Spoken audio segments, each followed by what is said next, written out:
Olá, eu sou Enzo Mateus e vim aqui iniciar o nosso trabalho sobre a intertextualidade.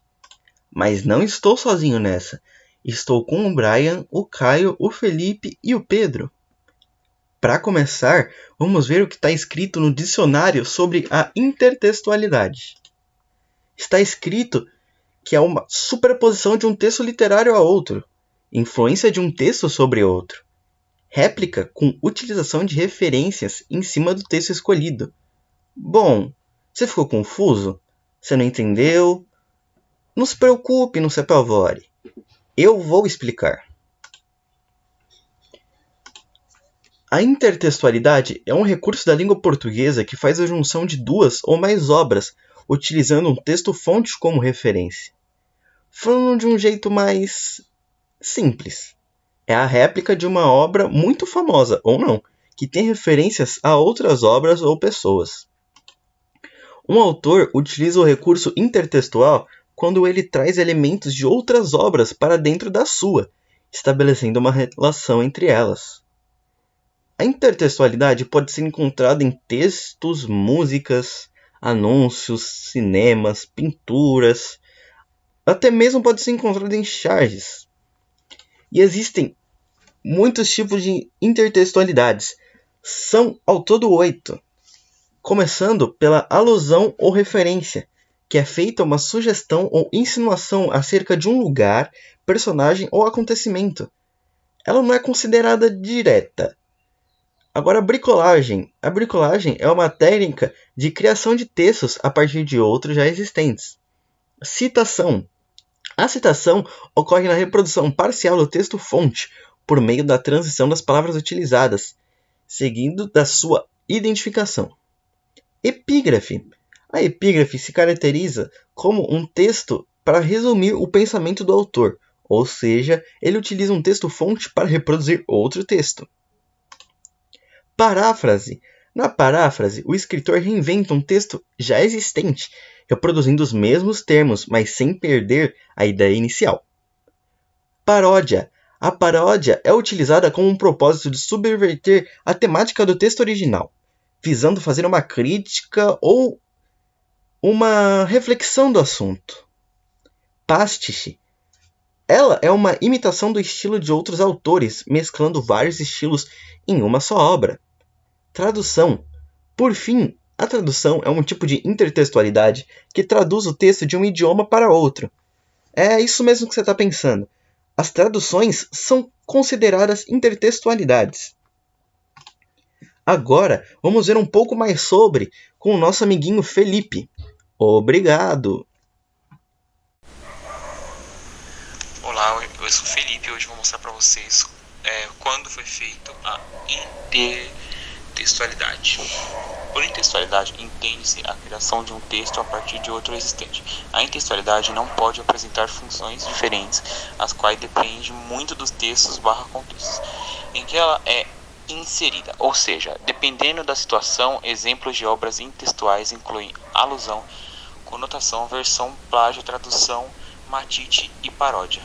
O termo intertextualidade em si se transformou-se muitas vezes desde que foi criado pela filósofa e linguista pós-estruturalista Julia Kristeva em 1966. Como o filósofo William Irwin escreveu, o termo passou a ter tantos significados quanto os usuários, desde que aqueles fiéis à visão original de Kristeva até aqueles que simplesmente o usam como uma forma elegante de falar de alusão e influência. O fenômeno da intertextualidade está ligado diretamente ao conhecimento do mundo, que deve ser compartilhado, ou seja, comum ao produtor e ao receptor de textos, diálogos que podem ocorrer ou não em diversas áreas de conhecimento, não se restringindo unicamente e exclusivamente a textos literários.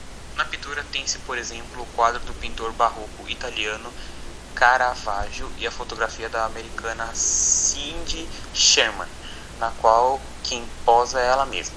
O quadro de Caravaggio foi pintado no final do século XVII, já o trabalho fotográfico de Cindy Sherman foi produzido quase 400 anos mais tarde. Na foto Sherman cria o mesmo ambiente e a mesma atmosfera sensual da pintura, reunindo um conjunto de elementos: a coroa de flores na cabeça, o contraste claro e escuro, a sensualidade do ombro nu e etc. A foto de Sherman é uma recriação do quadro de Caravaggio e, portanto, é um tipo de intextualidade na pintura. Na publicidade, por exemplo, um dos anúncios do Bombril, o ator veste-se e posiciona-se como a Mona Lisa de Leonardo da Vinci, sob o slogan Mon Bijou, deixando sua roupa como uma perfeita obra-prima. Assim sendo, o leitor levado a acreditar que o produto deixa a roupa bem macia e mais perfumada, ou seja, uma verdadeira obra-prima, se referindo ao quadro da Vinci. Nesse caso, pode-se dizer que a intextualidade assume a função de não só persuadir o receptor, como também de difundir a cultura, uma vez que se trata de uma relação com a arte, pintura, escultura, literatura e etc. Eu sou o Pedro Luan e eu vou dar alguns exemplos de intertextualidades. Bom, quando você fala de intertextualidade na música, a gente pensa na sua letra. Porém, podemos encontrar partes intertextuais na harmonia e efeito sonoro. Essas partes podem fazer referência a uma obra literária, jargões populares e a outras músicas e alguns estilos musicais, e até nas letras que tem nas músicas. Porém, a intertextualidade não se prende só à música propriamente dita, mas também pode estar no título de um álbum ou até na capa mesmo. Vou mostrar alguns exemplos que esclarecerá os conceitos citados.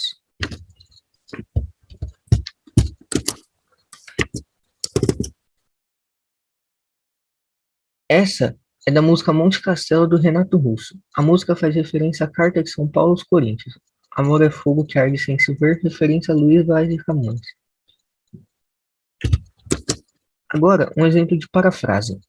É sobre a letra da música Admirável Novo Mundo da Pitty, que fala sobre o mesmo tema do livro Admirável Novo Mundo de Aldous Huxley. Ambos são uma crítica ao conformismo da população diante dos ditames de uma classe dominante. Agora, um exemplo de alusão histórica é a música Apesar de Você, de Chico Buarque. Essa música fala sobre o regime opressor na época da ditadura militar do Brasil entre 1964 e 85.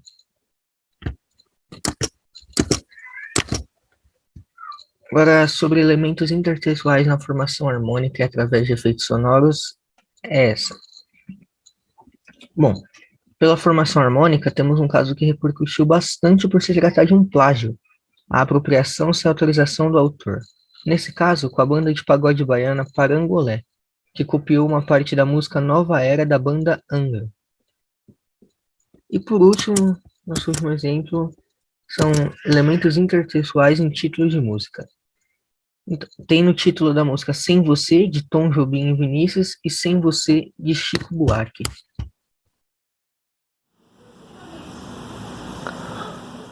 Meu nome é Caio e eu vou falar sobre intertextualidade não verbal. A intertextualidade em uma imagem é chamada de intertextualidade não verbal, ou seja, uma intertextualidade em uma imagem, vídeo ou símbolo. São todas elas usadas em outros contextos com outras marcas ou outras artes e pinturas famosas.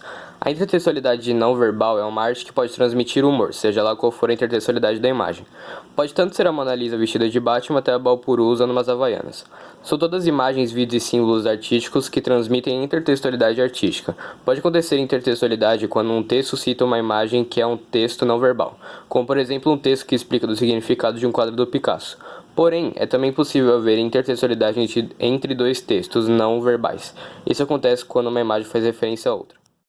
Também muito usada em anúncios ou em homenagens, por exemplo essa arte em que a Mônica está aparecendo a Mona Lisa.